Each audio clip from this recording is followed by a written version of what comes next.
Millionaire invites a homeless pianist to live with his mute son. Years later, the truth is revealed. In the bustling heart of New York City, where the cacophony of traffic and hurried footsteps often drowns out the softer melodies of life, an unusual friendship was about to bloom. On a crisp autumn morning, Central Park stood as an oasis of calm amidst the urban chaos. Near the weathered Bethesda Terrace, a solitary upright piano waited, its keys inviting passers-by to create fleeting moments of beauty. Jack Morrison, a man in his late 50s with graying hair and worn clothes, shuffled through the park. Calloused hands and weary eyes spoke of a life filled with hardship. Once a promising musician, Jack had fallen on hard times after a series of personal tragedies. Now homeless, he carried his few possessions in a tattered backpack, along with the weight of his unfulfilled dreams. Not far from the piano, 8-year-old Ethan sat on a bench, his small frame dwarfed by the grandeur of the park. Born unable to speak, Ethan found solace in the world of music. His father, David Thompson, a successful businessman, watched his son with a mixture of love and concern. Since losing his wife 2 years ago, David had struggled to connect with Ethan, their shared grief creating a silent chasm between them. As Jack approached the piano, his eyes lit up with a spark of recognition. His fingers, once accustomed to the ivory keys, twitched with muscle memory. He hesitated, aware of his disheveled appearance and the curious glances from passers-by. But the siren call of music was too strong to resist. Ethan, noticing the stranger's approach to the piano, tugged on his father's sleeve. David, distracted by a work call, absently patted his son's hand. "Just a minute, Ethan," he murmured, turning away to continue his conversation. Jack sat at the piano bench, closing his eyes for a moment as he placed his hands on the keys. Taking a deep breath, he began to play. The opening notes of Debussy's Clair de Lune floated through the air, soft and hesitant at first, then growing in confidence and beauty. As Jack's fingers danced across the keys, the world around him seemed to fade away. The melodic strains of Clair de Lune wove through the air, drawing the attention of passers-by. Ethan, entranced by the music, slipped off the bench and made his way towards the piano, his father still oblivious to his departure. The young boy's eyes widened as he watched Jack play, his small hands mimicking the movements on an imaginary keyboard. Jack, lost in the music, didn't notice his young audience at first. It wasn't until he finished the piece and opened his eyes that he saw Ethan standing beside the piano, a look of pure wonder on his face. For a moment, the two just stared at each other. Weathered homeless man and the silent child, connected by the invisible thread of music. Jack's lips curved into a gentle smile, first genuine one he'd felt in years. "Did you like that, little one?" he asked softly. Ethan nodded enthusiastically, his hands moving in a flurry of sign language. Jack's brow furrowed in confusion, but before he could respond, a panicked voice cut through the air. "Ethan! Ethan, where are you?" David Thompson pushed through the small crowd that had gathered, his face a mask of worry. When he spotted his son standing next to the homeless man at the piano, a mix of relief and apprehension washed over him. "Ethan, come here right now," he said sternly, reaching for his son's hand. Jack stood up quickly, his hands raised in a placating gesture. "I'm sorry, sir. The boy was just listening to the music. I didn't mean any harm." David's eyes narrowed as he took in Jack's appearance. "Stay away from my son," he said coldly, pulling Ethan behind him protectively. The gathering crowd began to murmur, some defending Jack, others eyeing him suspiciously. Among the onlookers was Eleanor Reeves, the retired music teacher. She stepped forward, her voice calm but firm. "That was a beautiful performance, sir. Are you a professional pianist?" Jack's cheeks reddened, embarrassed by the attention and the confrontation with Ethan's father. I used to be," he admitted quietly. Eleanor turned to David, who was still glaring at Jack. "Mr. Thompson, isn't it? I've seen you and your son in the park before. I don't believe this man meant any harm. In fact, your son seemed quite taken with the music." David's stance softened slightly, but he remained wary. Ethan, meanwhile, was tugging at his father's sleeve, his hands moving rapidly in sign language. David's expression changed as he interpreted his son's sign. "You want him to play more?" David asked, surprised. Ethan nodded vigorously, pointing at the piano and then at Jack. Eleanor seized the moment. Mr. Thompson, I'm a retired music teacher. I recognize talent when I hear it, and this man has a gift. Perhaps we could all benefit from a little more music in our lives, don't you think? David hesitated, torn between his protective instincts and his son's obvious enthusiasm. Finally, he sighed. One more song, he conceded, but I'll be right here watching. Jack, who had been silent throughout this exchange, looked from David to Ethan to Eleanor, a mix of emotions playing across his face. Thank you, he said softly, sitting back down at the piano. He paused for a moment, then began to play again, this time a lively rendition of Scott Joplin's The Entertainer. As the upbeat ragtime filled the air, something remarkable happened. Ethan, usually reserved and silent, began to sway to the music, a smile spreading across his face. David watched in astonishment as his son, so often withdrawn, came alive with the music. The crowd grew, people stopping to listen and watch the unlikely scene. Homeless man playing a public piano, a mute boy dancing, and a mix of New Yorkers from all walks of life coming together in a moment of shared joy. As Jack played, memories of his past life as a concert pianist flooded back. For the first time in years, he felt a spark of hope, a reminder of the person he used to be and perhaps could be again. When the song ended, the applause was thunderous. Ethan clapped his hands excitedly, looking up at his father with pleading eyes. David, moved by his son's reaction and the undeniable talent of the homeless man, found himself reassessing his initial judgment. That was incredible, David admitted, stepping forward with Ethan. I'm sorry for my earlier reaction. I'm David Thompson, and this is my son, Ethan. He can't speak, but he clearly loves your music. Jack stood, offering his hand tentatively. Jack Morrison. And no apology necessary, Mr. Thompson. I understand the need to protect your son. As they shook hands, none of them realized that this chance encounter would be the beginning of a journey that would change all their lives forever. In the days that followed, Jack found himself returning to the piano in Central Park, drawn by a renewed sense of purpose. Each time he played, a small crowd would gather, often including Ethan and David. The boys' enthusiasm for music seemed to grow with each performance, and even David began to look forward to these impromptu concerts. One afternoon, as Jack finished a particularly moving piece, Eleanor approached him, her eyes twinkling with curiosity. Mr. Morrison, she began, your playing is exquisite. I can't help but wonder about your background. Where did you study? Jack hesitated, memories of his past life flooding back. After a moment, he sighed. Juilliard, he admitted quietly. I graduated top of my class over 30 years ago. Eleanor's eyebrows shot up in surprise. Juilliard? But how did you end up?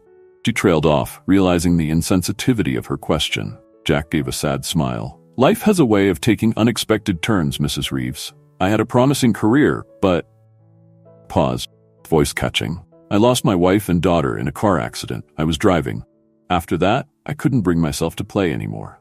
I turned to drink, lost my job, my home, everything. Eleanor placed a comforting hand on Jack's shoulder. I'm so sorry, Mr. Morrison, but your talent, it's still there. Clear in every note you play.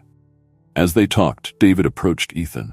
He had overheard part of the conversation and couldn't help but be moved by Jack's story. Mr. Morrison, he said, I had no idea. Your music, it's the first thing that's really engaged Ethan since his mother passed away 2 years ago. Jack looked at Ethan, who was smiling up at him. The boy's hands moved in a flurry of sign language, which David translated. He's asking if you can teach him to play like you do. For a moment, Jack was speechless. The idea of teaching, of passing on his love of music, stirred something long dormant within him. I don't know if I'm in any position to teach, he said hesitantly. Eleanor interjected. Nonsense. You have a gift, Jack, and clearly a willing student. She turned to David. Mr. Thompson, would you consider allowing Jack to give Ethan piano lessons? I'd be happy to supervise if you have any concerns. David looked from Jack to Ethan, seeing the hopeful expressions on both their faces. He thought about how withdrawn Ethan had been since losing his mother, and how music seemed to be bringing him out of his shell. I think that could be arranged, said slowly, if Mr. Morrison is willing, of course. Jack felt a surge of emotion, hope, fear, excitement, all mixed together. I'd be honored, said softly. But I don't even have a proper place to live, let alone teach. David made a quick decision. We have a piano at home. You could teach Ethan there. He hesitated, then continued. We have a small guest house in the backyard.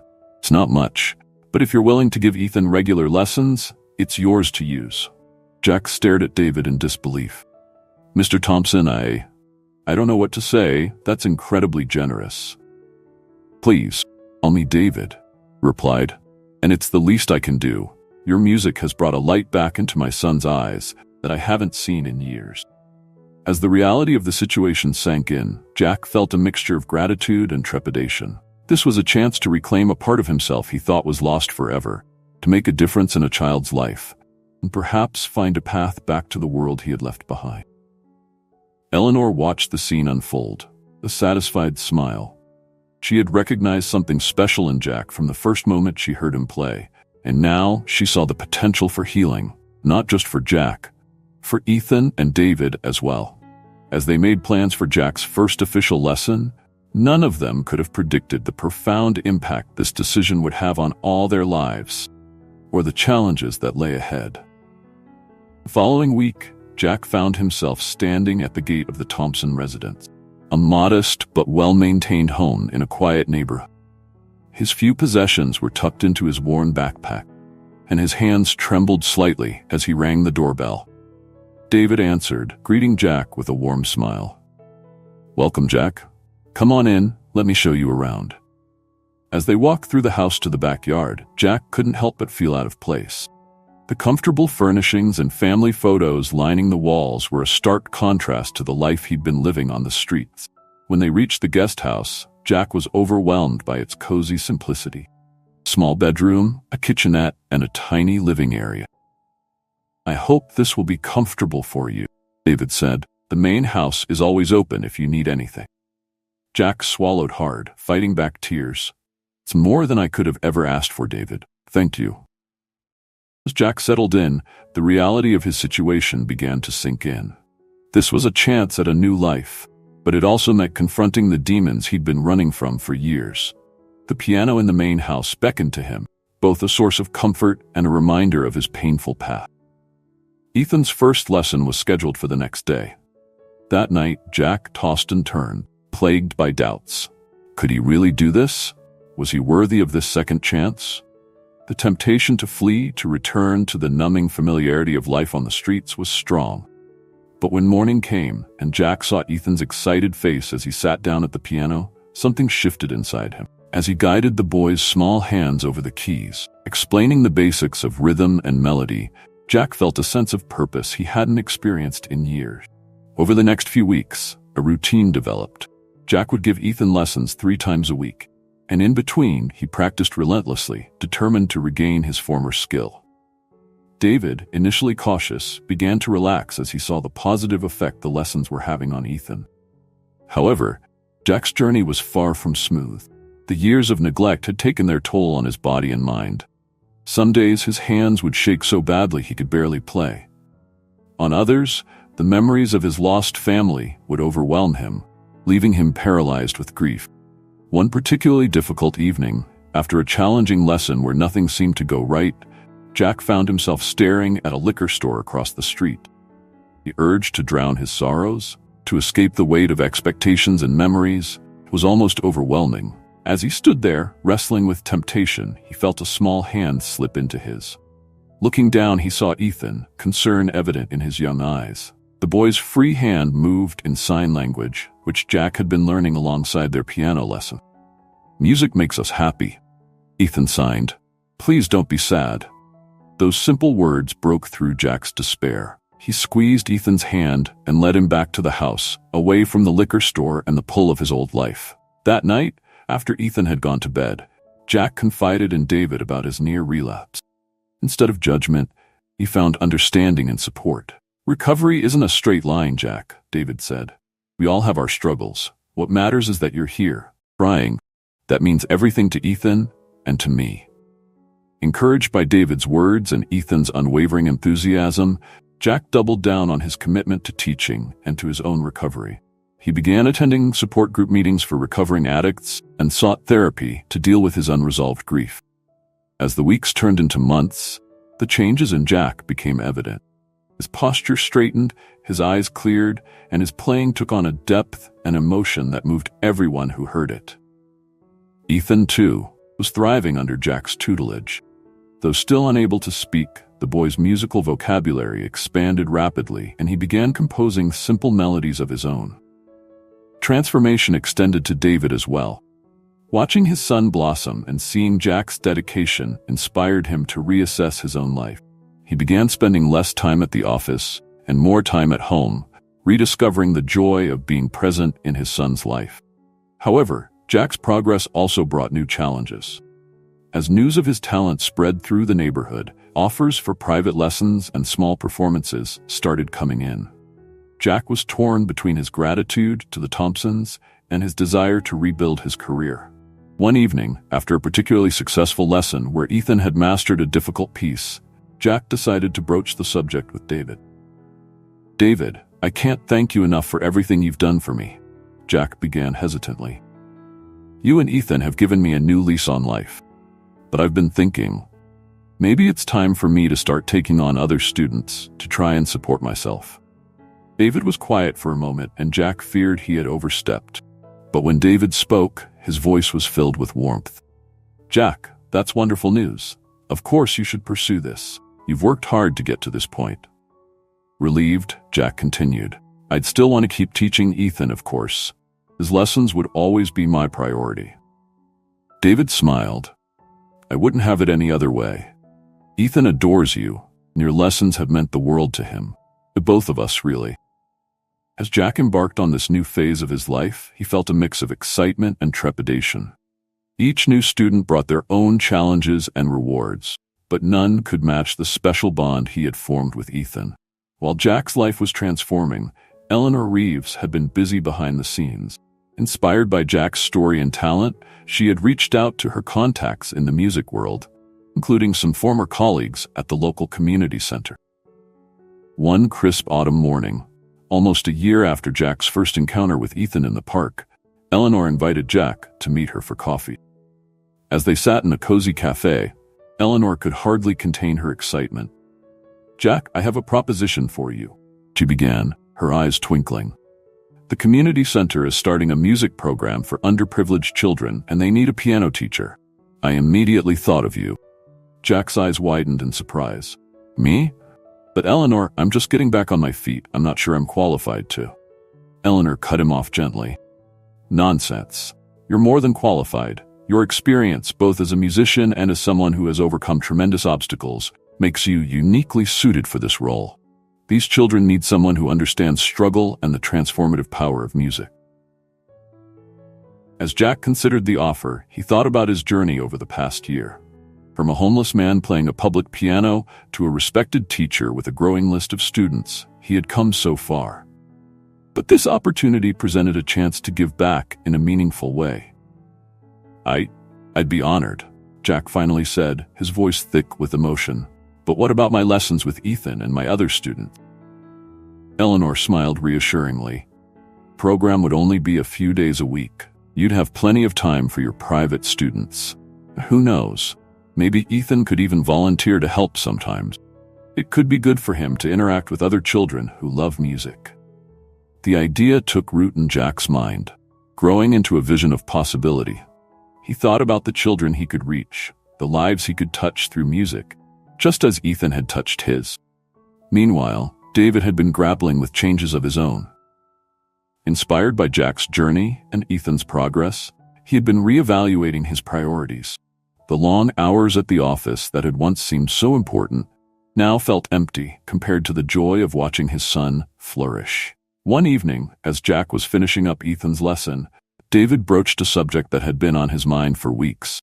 "Jack, I've been thinking," David began, uncharacteristically hesitant. "I'm considering cutting back my hours at work, maybe even looking for a new position that would allow me more time at home." Jack looked at his friend in surprise. "That's a big step, David. Are you sure?" David nodded, a mix of determination and vulnerability in his eyes. "Seeing you rebuild your life, watching Ethan come alive through music, it's made me realize what really matters. I don't want to miss any more of my son's life." As they discussed David's plans, Neither man noticed Ethan listening intently from the doorway, his young face alight with hope and excitement. The next day, Jack met with the director of the community center to discuss the music program. As he toured the facility and saw the eager faces of the children, he felt a sense of purpose stronger than anything he had experienced since his darkest days. Walking home, Jack's mind was abuzz with ideas for the program. He was so lost in thought that he almost missed the sound of piano music drifting from the Thompson house. Curious, he quickened his pace. As he entered, he was met with an astonishing sight. Ethan sat at the piano, his small fingers moving confidently over the keys, playing a simple but beautiful melody Jack had never heard before. David stood nearby, recording the performance on his phone, tears glistening in his eyes. When Ethan finished, he turned to Jack with a beaming smile and signed excitedly, "I made this for you and Dad. You like it?" In that moment, as Jack from Ethan's proud face to David's emotional one, he realized that his journey had come full circle. From a lost soul in the park to a man surrounded by love and purpose, he had found not just redemption, a true home. As the seasons changed and Jack's involvement with the community center grew, the dynamics between Jack, Ethan, and David continued to evolve. The once formal relationship between the homeless pianist and the businessman had blossomed into a deep friendship, bonded by their shared love for Ethan and their mutual journey of personal growth. Jack's first day at the community center was a mix of nerves and excitement. As he set up the small music room, arranging second-hand instruments and worn sheet music, couldn't help but reflect on how far he had come. The children trickled in, some shy, others boisterous, all curious about their new teacher. Among them was a young girl named Maria, her eyes downcast and her shoulders hunched. As Jack began the lesson, he noticed Maria hanging back, her fingers barely touching the keys of the old upright piano. Reminded of his own struggles, Jack gently encouraged her, showing her how to form a simple chord. When Maria finally pressed down on the keys, producing a clear, resonant sound, her face lit up with a smile that reminded Jack of Ethan's first successful attempt at a difficult piece. In that moment, Jack knew he had found his calling. Back at the Thompson house, David was making good on his promise to prioritize his family. He had negotiated a flexible work arrangement that allowed him to be home more often. The change was evident in the house's atmosphere. Where once there had been a sense of tension and absence, now there was warmth and laughter. One evening, as Jack returned from the community center, he found David and Ethan in the backyard, attempting to assemble a treehouse. Tools and wooden planks were scattered around, and David was peering at a set of instructions with a perplexed expression. "Need a hand?" Jack called out, setting down his bag. David looked up with a mixture of relief and embarrassment. "I thought this would be a fun father-son project, but I'm beginning to think I'm in over my head." Jack rolled up his sleeves and joined them. As the three worked together, with Ethan enthusiastically handing them tools and David reading out instructions, Jack felt a sense of belonging he hadn't experienced in years. They talked and laughed, sharing stories and dreams as the treehouse slowly took shape. As the sun began to set, they stood back to admire their handiwork. The treehouse was far from perfect. One wall leaned slightly, and the roof was a bit crooked, but to Jack, it was beautiful. It represented not just a physical structure, but the bonds they had built. Ethan, beaming with pride, climbed up to the small platform and began to sign rapidly. David translated, his voice thick with emotion. "He says it's not just his treehouse, it's ours, all of ours." The moment was interrupted by Eleanor, who had come by to discuss the upcoming recital at the community center. As she took in the scene, the misshapen treehouse, three of them covered in sawdust and paint, she couldn't help but smile. "Well," she said, her eyes twinkling, "it seems I've interrupted quite the family affair." The word family hung in the air, carrying a weight of meaning that touched them all. Jack, who had long ago given up hope of ever having a family again, felt a lump form in his throat. As they sat around the patio table discussing the recital plans, Jack marveled at the strange and wonderful turn his life had taken. Eleanor's passion for the community program was infectious, and soon they were all caught up in planning the event. Ethan, usually content to listen, suddenly began signing with great enthusiasm. David watched his son's hands fly, his eyebrows rising in surprise. "He wants to perform at the recital," David translated, looking at Jack. "He wants to play the piece he composed for us." Jack felt a surge of pride and affection for the boy. "Are you sure, Ethan? It's a big step, performing in front of an audience." Ethan nodded firmly, his face set with determination. He signed again, and this time it was Jack who understood without translation. "Music speaks for me." As the evening wound down and Eleanor left, promising to finalize the recital details, the three of them remained on the patio. The newly built treehouse stood as a silent testament to their shared effort, illuminated by the soft glow of the setting sun. David cleared his throat, seeming to wrestle with something. Finally he spoke, his voice quiet but firm. "Jack, I know we started this arrangement as a temporary solution, but, well, Ethan and I have been talking. We'd like you to stay. Permanently, if you want. You've become part of our family, and we can't imagine our lives without you in it." Jack sat in stunned silence, overwhelmed by emotion. He looked at Ethan, who was nodding vigorously, and then back at David, seeing nothing but sincerity in his eyes. In that moment, surrounded by the warmth of acceptance and the promise of a future he never thought he'd have, Jack made a decision that would shape the rest of his life. With tears in his eyes and a heart full of gratitude, he simply said, "Yes, yes, I'd like that very much." As the stars began to appear in the darkening sky, three of them sat together, no longer just teacher and student, tenant and landlord, but a family bound by love, music, and the remarkable journey that had brought them together. The day of the community center recital arrived, bringing with it a flurry of excitement and nerves. The small auditorium buzzed with activity. Parents, siblings, and community members filed in, programs in hand. Backstage, Jack moved from student to student, offering words of encouragement and last-minute advice. His eyes fell on Maria, the shy girl from his first day, who was pacing nervously, her sheet music clutched tightly to her chest. Jack knelt beside her, gently placing a hand on her shoulder. "Remember, Maria," he said softly, "music comes from the heart. Just play what you feel, and it will be beautiful." Maria nodded, a small smile breaking through her nervousness. As she took her place on stage, Jack felt a familiar mix of pride and anxiety. The same emotions he had experienced countless times before his own performances, a lifetime ago. As the recital progressed, Jack watched from the wings, his heart swelling with each successful performance. These children, many of whom had never touched an instrument before joining the program, were sharing their newfound passion with the world. Caught Eleanor's eye in the audience, and they shared a look of triumph and gratitude. Finally, it was Ethan's turn. As the boy made his way to the grand piano at center stage, a hush fell over the audience. David, sitting in the front row, leaned forward, his hands clasped tightly. Ethan settled himself at the piano, his small frame dwarfed by the instrument, took a deep breath, his fingers hovering over the keys. For a moment, nothing happened, and Jack felt a flicker of concern.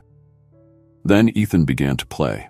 The melody that filled the auditorium was unlike anything Jack had heard before. It was simple yet profound, joyful yet tinged with a hint of sorrow. In every note, Jack could hear echoes of their shared journey, pain of loss, the struggle of recovery, and the ultimate triumph, love and connection. As Ethan played, his face a mask of concentration and emotion, Jack felt tears streaming down his face. He glanced at David in the audience and saw that he too was overcome. The piece built to a crescendo, Ethan's small hands flying over the keys with a confidence that belied his age. And then, just as the final notes were fading away, something extraordinary happened. Ethan opened his mouth and, in a voice rough from disuse but filled with emotion, sang a single, pure note. Sound hung in the air, a testament to the power of music to heal, to connect, to overcome. The audience sat in stunned silence for a moment before erupting into thunderous applause. David leapt to his feet, cheering and crying simultaneously. Jack rushed onto the stage, enveloping Ethan in a fierce hug. "You did it, Ethan," whispered. "You found your voice." As they stood there, surrounded by applause and tears of joy, Jack felt a sense of completion. The journey that had begun with a chance encounter in Central Park led to this moment of triumph and transformation. The rest of the recital passed in a blur of congratulations and tearful embraces. As the crowd began to disperse, Jack found himself surrounded by his students, all clamoring to share their excitement and gratitude. Amidst the chaos, a distinguished-looking man approached Jack, hand extended. "Mr. Morrison, I'm Robert Caldwell, Dean of the Music Department at the City College. I was incredibly moved by tonight's performances, especially young Ethan's. I'd love to discuss the possibility of expanding this program, perhaps in partnership with our department." Jack shook the man's hand, his mind reeling with the possibilities. As he began to discuss the potential collaboration, he felt a tug on his sleeve. Looking down, he saw Ethan, his eyes shining with a mixture of exhaustion and elation. The boy signed quickly, and Jack didn't need David's translation to understand. "We did it. Together." In that moment, with Ethan by his side, surrounded by the community he had helped build, Jack knew that his life had come full circle. From the depths of despair, he had found not just redemption, but a true calling, a family to call his own.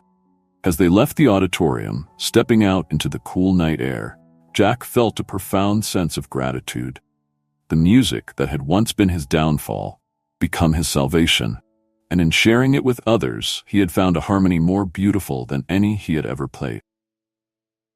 In the weeks following the recital, life took on a new rhythm for Jack, Ethan, and David. The success of the community center program had opened doors, bringing both opportunities and challenges. As Jack juggled his expanding responsibilities at the center with his private lessons and his role in the Thompson household, he found himself stretched thin. One crisp autumn morning, as Jack prepared for a meeting with Robert Caldwell to discuss the college partnership, he received an unexpected call. The voice on the other end belonged to his estranged sister, Sarah. "Jack?" Her voice wavered. I saw an article about the recital in the local paper. Is it really you?" Jack's hand tightened on the phone. He hadn't spoken to Sarah since the accident, claimed his wife and daughter's lives. In his grief and shame, he had pushed her away, along with everyone else who had tried to help. "Yes, Sarah," he replied, his voice thick with emotion. "It's me." There was a pause, heavy with unspoken words and years of separation. Finally, Sarah spoke again. "I'd like to see you, Jack, if you're willing." The request sent a jolt of anxiety through Jack. He had worked hard to build a new life, to move past the guilt and pain of his past. The idea of confronting it now, when everything was finally falling into place, was terrifying. I need to think about it," said finally. "Can I call you back?" As he ended the call, Jack realized he was shaking.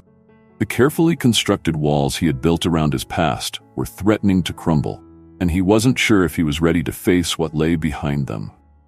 Lost in thought, Jack nearly forgot about his meeting with Robert Caldwell. He arrived at the college flustered and distracted, his mind still reeling from Sarah's call. As they discussed the details of the partnership, Jack found it difficult to focus. Robert noticed his distraction and paused mid-sentence. "Is everything all right, Jack?" he asked, concern evident in his voice. Jack hesitated, then decided to be honest. "I'm sorry, Robert. I received some unexpected news this morning, and I'm afraid it's thrown me off balance." Robert nodded understandingly. "Personal matters have a way of doing that. Why don't we reschedule?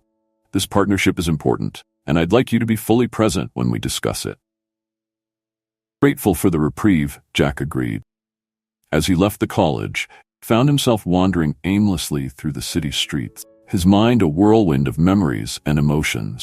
Without realizing it, he found himself back at Central Park, standing before the public piano where his journey had begun. As if in a trance, he sat down and began to play. The melody that flowed from his fingers was raw and haunting, filled with the pain and regret he had kept buried for so long. As the last notes faded away, Jack became aware of a presence beside him. He looked up to see David standing there, concern etched on his face. "Jack, are you all right?" David asked, sitting down next to him on the piano bench. Jack sighed, running a hand through his graying hair. "I don't know, David. I received a call from my sister this morning. She wants to see me." David's eyebrows raised in surprise. "I didn't know you had a sister."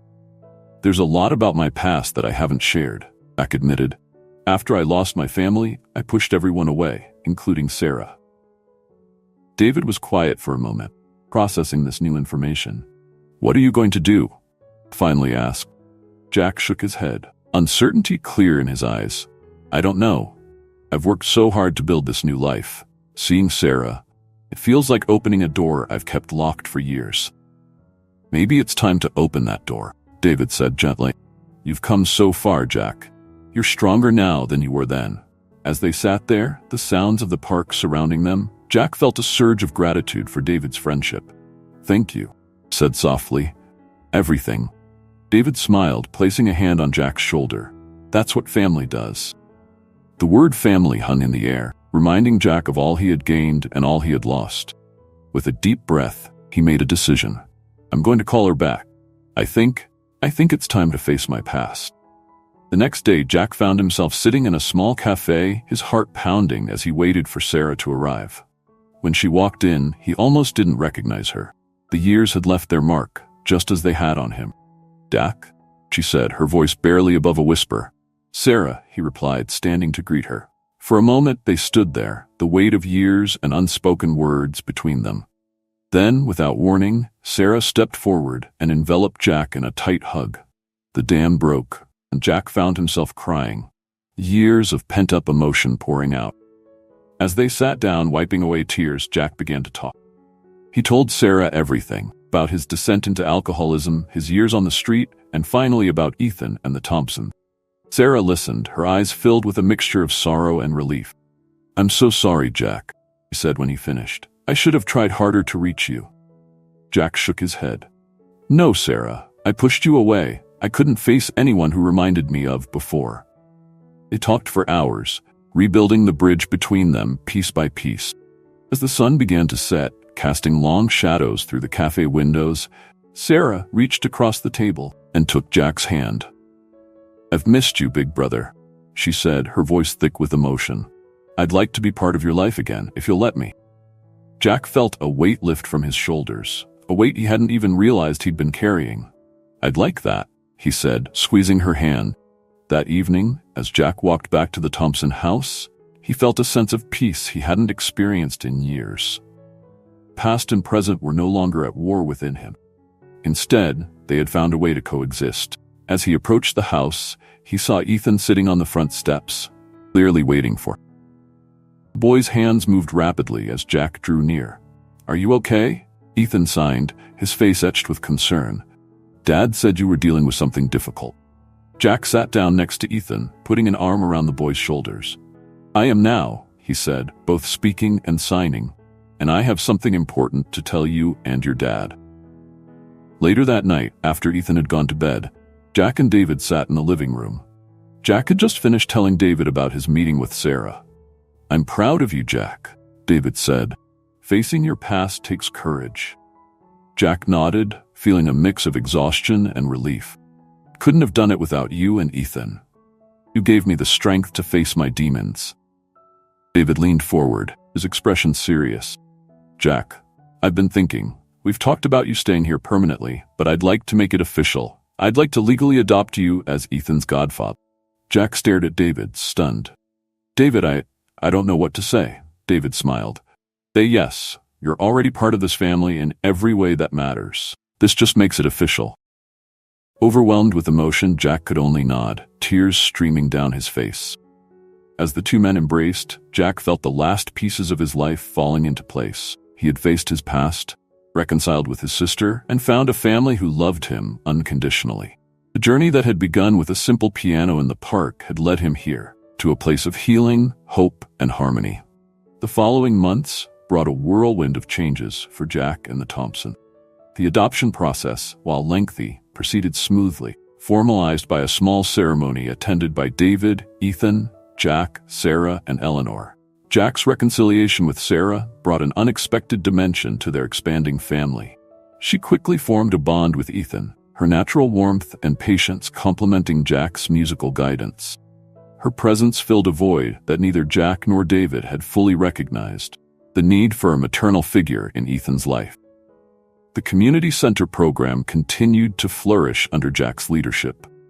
The partnership with the city college brought new resources and opportunities, allowing them to reach even more underprivileged children. Jack found himself not just teaching music, but mentoring young teachers, sharing the hard-won wisdom of his journey.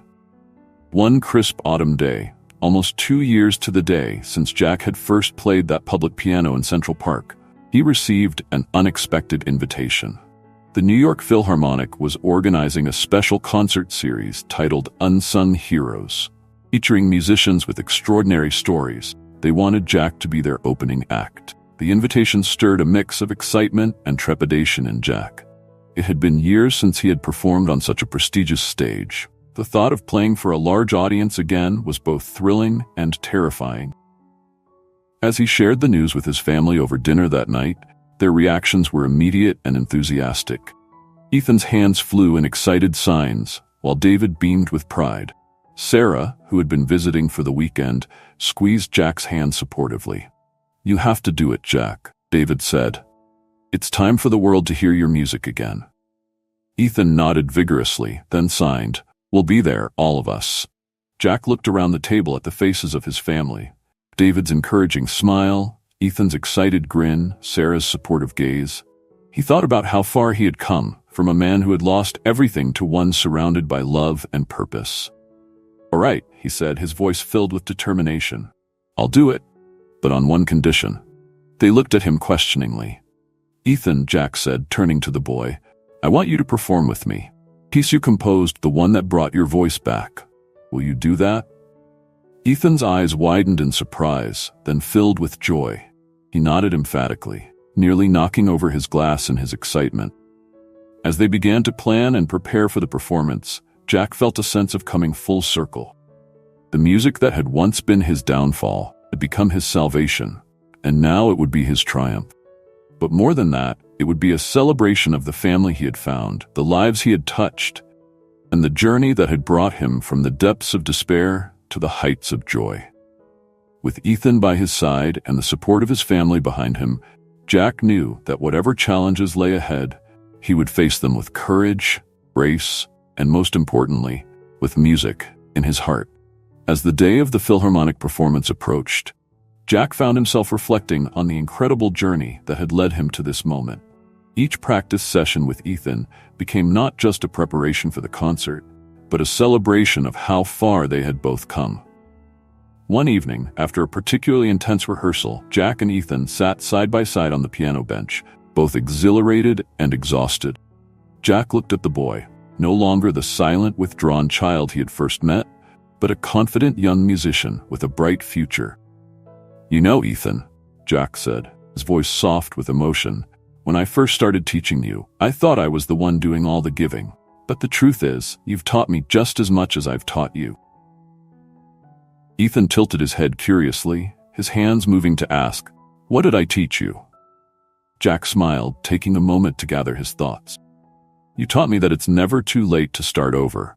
That music isn't just about the notes on a page, but about the emotions we share. And most importantly, you taught me that family isn't always about blood. It's about the connections we make and the love we choose to give." Ethan's eyes shimmered with understanding beyond his years. He signed slowly, deliberately. "You taught me that too, and you gave me my voice back."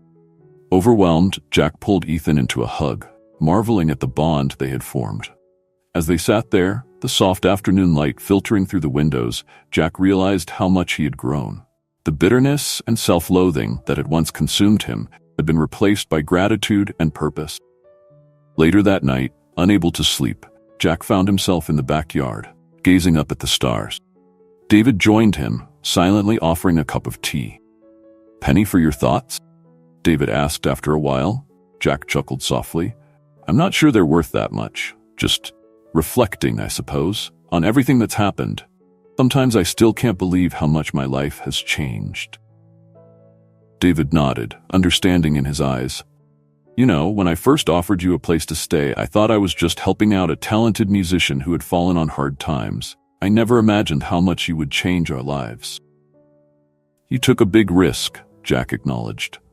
"I'm not sure I would have done the same in your position." "Maybe not then," David said. "But now? I've seen how you are with the kids at the community center, how you've helped families like ours. You'd do it in a heartbeat." Jack considered this, realizing the truth in David's words. He had changed, grown in ways he never thought possible. The man he was now, teacher, mentor, family man, was a far cry from the broken soul who had once played for spare change in the park. "I'm nervous about the performance," Jack admitted after a while. "Been so long since I've been on a stage like that. What if I've lost my touch?" David placed a hand on Jack's shoulder. "Jack, every time you sit at that piano, whether it's teaching Ethan, working with the kids at the center, or just playing for yourself, you touch people's hearts. That's not something you can lose. It's who you are." As they stood there in the quiet of the night, Jack felt a deep sense of peace wash over him. He thought about the upcoming performance not with fear, but with anticipation. It wasn't just about showcasing his talent or even Ethan's. It was about sharing their story, about showing the world the transformative power of music and love. "Thank you, David," Jack said softly, "for everything. For believing in me when I couldn't believe in myself. For giving me a home, a family." David smiled, his eyes reflecting the starlight. "That's what family does, Jack. We believe in each other, even when, especially when, it's hard." As they headed back inside, Jack felt ready to face whatever the future held. He had learned that life, like music, wasn't about perfection. It was about harmony, finding the right notes, working through the discords, and creating something beautiful out of it all.